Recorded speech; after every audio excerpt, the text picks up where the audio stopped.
অ্যাম্বুলেন্সের ঘটনা অনেকেই শুনতে চান। চলুন এবার একটি অ্যাম্বুলেন্সের ঘটনা শুনে আসি। ঘটনাটি আমাদেরকে যিনি পাঠিয়েছেন তার নাম মোহাম্মদ মানিক আহমেদ।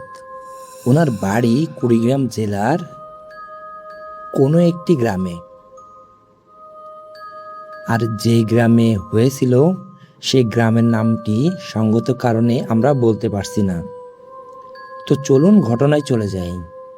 এই যে মানিক আহমেদ ভাই, ওনার খুব কাছের একজন বন্ধু যার নাম হচ্ছে রিপন। সে পেশায় একজন অ্যাম্বুলেন্স চালক। এখন অ্যাম্বুলেন্সই চালাচ্ছেন। ঘটনাটি ঘটেছিল ওনার সাথেই 2020 সালে।